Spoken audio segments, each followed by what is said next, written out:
আমন্ত্রণ বিশ্ব বাংলায় আপনাদের সাথে আছি আমি রায়হান রাব্বি। শুরুতেই সংবাদ শিরোনাম। মালদ্বীপে বসবাসরত প্রবাসী বাংলাদেশিদের যে কোনো সমস্যা সমাধানে কার্যকর পদক্ষেপ নেবে হাই কমিশন, জানালেন ভারপ্রাপ্ত হাই কমিশনার।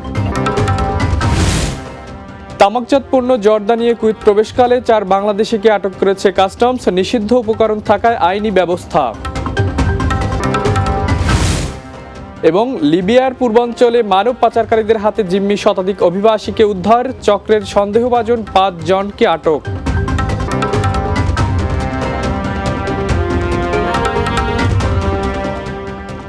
শুনছিলেন শিরোনাম, এবারে বিস্তারিত।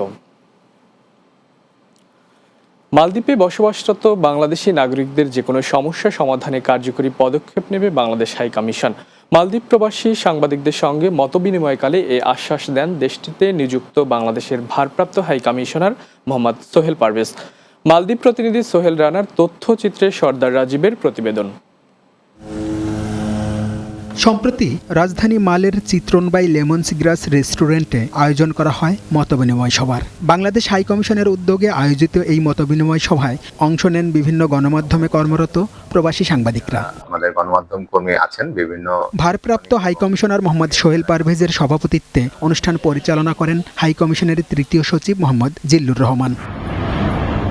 এতে মালদ্বীপে বসবাসরত বাংলাদেশিদের বিভিন্ন সমস্যা, হাই কমিশনের সেবা সহজীকরণ এবং তথ্য প্রযুক্তি ব্যবহারের বিষয়ে মতামত তুলে ধরেন প্রবাসী সাংবাদিকরা।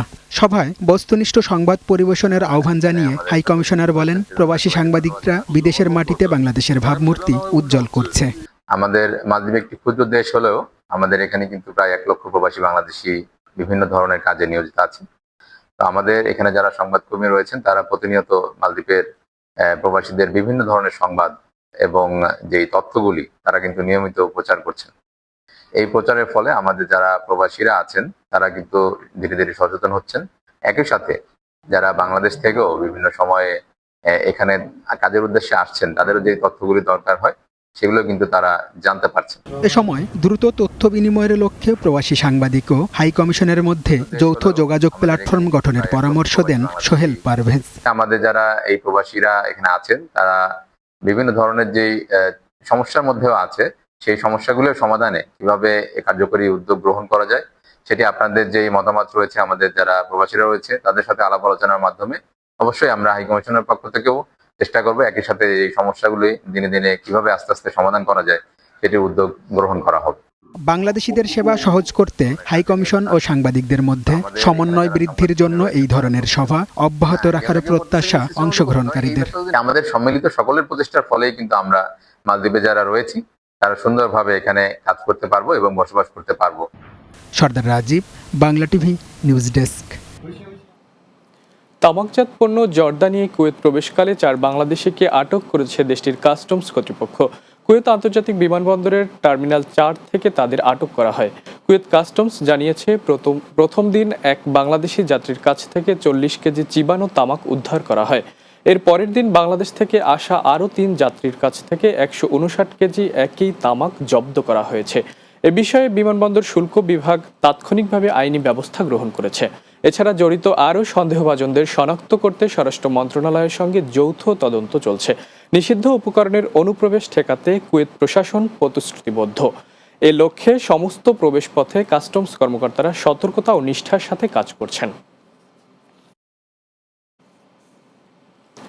লিবিয়ার পূর্বাঞ্চলীয় আজদাবিয়া শহরে মানব পাচারকারীদের হাতে জিম্মি থাকা শতাধিক অভিবাসীকে উদ্ধার করেছে দেশটির সরকার। সোমবার লিবিয়ার অ্যাটর্নি জেনারেলের বরাত দিয়ে এ তথ্য জানিয়েছে সংবাদ সংস্থা রয়টার্স। এতে বলা হয়, 5 নারী সহ ওই অভিবাসন প্রত্যাশীদের আটকে রেখে মুক্তিপণ দাবি করে আসছিল চক্রটি।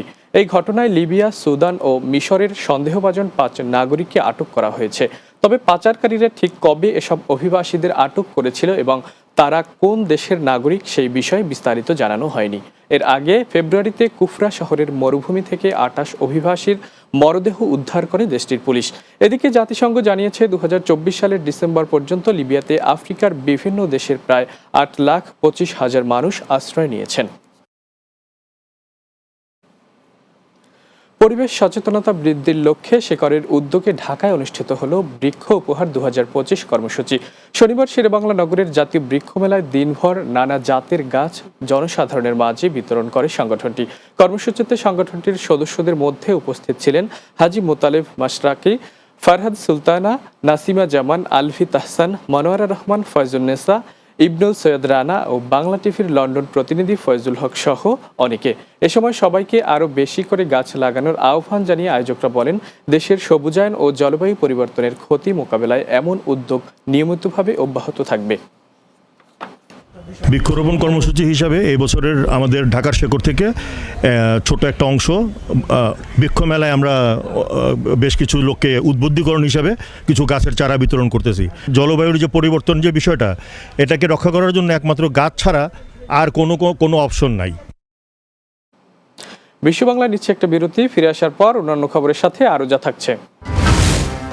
দেশের আইন শৃঙ্খলা পরিস্থিতি অবনতির প্রতিবাদে স্পেনে বিএনপির সভা, মিডফোর্ডের নৃশংস হত্যাকাণ্ডের দৃষ্টান্তমূলক শাস্তির দাবি।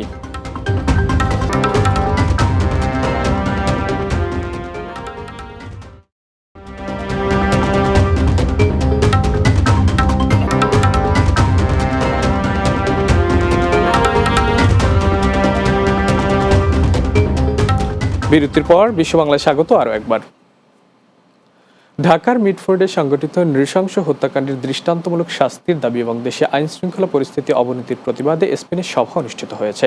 স্পেন প্রতিনিধি লোকমান হোসেন জানান, কাতালোনিয়ার বিএনপির উদ্যোগে বার্সেলোনার একটি হলরুমে এই প্রতিবাদ সভা অনুষ্ঠিত হয়। কাতালোনিয়ায় বিএনপির আহ্বায়ক শফিউল আলমের সভাপতিত্বে অনুষ্ঠান সঞ্চালনা করেন সদস্য সচিব আজমান আলী ও তুতিউর রহমান।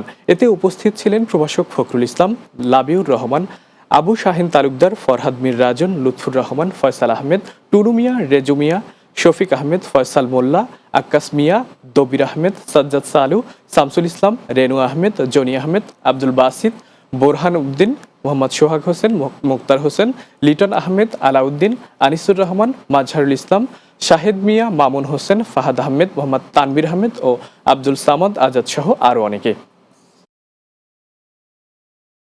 তারেক রহমান ও বিএনপিকে নিয়ে অপপ্রচারের প্রতিবাদে সংযুক্ত আরব আমিরাতের সভা অনুষ্ঠিত হয়েছে। ফটিকছড়ি জাতীয়তাবাদী প্রবাসী ফোরামের উদ্যোগে শুক্রবার আবুধাবির ইব্রাহিম হোটেলে এই প্রতিবাদ সভা অনুষ্ঠিত হয়। আবুধাবি প্রতিনিধি এম আব্দুল মান্নান জানান, ফটিকছড়ি জাতীয়তাবাদী প্রবাসী ফোরামের সভাপতি মোহাম্মদ নেসারুল হকের সভাপতিত্বে অনুষ্ঠান পরিচালনা করেন সাধারণ সম্পাদক মোহাম্মদ গবি হোসেন। এতে প্রধান অতিথি ছিলেন চট্টগ্রাম 2 আসন থেকে সংসদ সদস্য প্রার্থী শিল্পপতি আলহাজ সরোয়ার আলমগীর। প্রধান বক্তা ছিলেন আমিরাত বিএনপির আহ্বায়ক কমিটির সদস্য আলহাজ এস.এম. দিদারুল আলম। বিশেষ অতিথি ছিলেন ফটিকছড়ি জাতীয়তাবাদী প্রবাসী ফোরাম আমিরাতের কেন্দ্রীয় পরিষদের সভাপতি আলহাজ মোহাম্মদ রফিকুল আলম, কেন্দ্রীয় আহ্বায়ক কমিটির সদস্য মোহাম্মদ শাখাওয়াত হোসেন বকুল, মোহাম্মদ জামাল উদ্দিন ও কমিউনিটি ব্যক্তি আলহাজ মাহবুবুল আলম সহ আরও অনেকে। ফেলে আসা বন্ধুত্বের আহ্বানে লন্ডনে অনুষ্ঠিত হলো ঢাকা মেডিকেল কলেজের 80তম প্রতিষ্ঠাবার্ষিকী, 80তম DMC day. Dhaka medical college club ইউকের উদ্যোগে লন্ডনের সিটি প্যাভিলিয়নে এই আয়োজন করা হয়। এতে অংশগ্রহণ করেন 1956 সালের প্রাক্তন শিক্ষার্থী থেকে শুরু করে প্রতিষ্ঠানের 2022 সালের নবীন শিক্ষার্থীরাও। লন্ডন প্রতিনিধি ফজলুল হক জানান, শুরুতেই প্রকাশিত হয় প্রবাসী ডিএমসিয়ানদের সৃজনশীল লেখায় সমৃদ্ধ ম্যাগাজিন ডিএমসি আর্ক। এর মোড়ক উন্মোচন করেন বিশিষ্ট অ্যালুমনাই ডাক্তার খান এ মঞ্জুর, ডাক্তার কুরাইশি, ডাক্তার আসাদুল্লাহ এবং ডাক্তার পৌশি। পরবর্তীতে শুরু হয় সাংস্কৃতিক অনুষ্ঠান, যার সঞ্চালনায় ছিলেন doctor Satyajit, doctor Nadia, doctor Azhar ও ডাক্তার নুসরাত। এছাড়া বিশেষ পর্বে ডাক্তার আতিকের পরিচালনায় শেয়ারিং সাকসেস স্টোরিজে উঠে আসে পেশাগত ও সৃজনশীল জগতে ডিএমসিয়ানদের সাফল্য গাথা।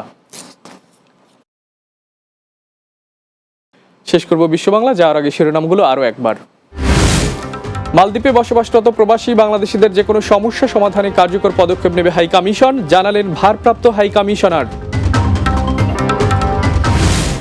তামাকজাত পণ্য জর্দা নিয়ে কুয়েতে প্রবেশকালে 4 বাংলাদেশিকে আটক করেছে কাস্টমস, নিষিদ্ধ উপকরণ থাকায় আইনি ব্যবস্থা।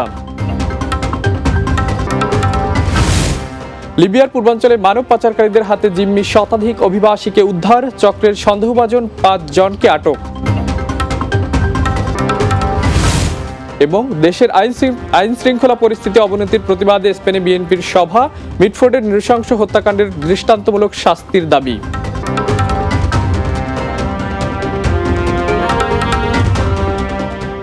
দর্শক, এই ছিল বিশ্ব বাংলায়। এতক্ষণ সঙ্গে থাকার জন্য ধন্যবাদ সবাইকে।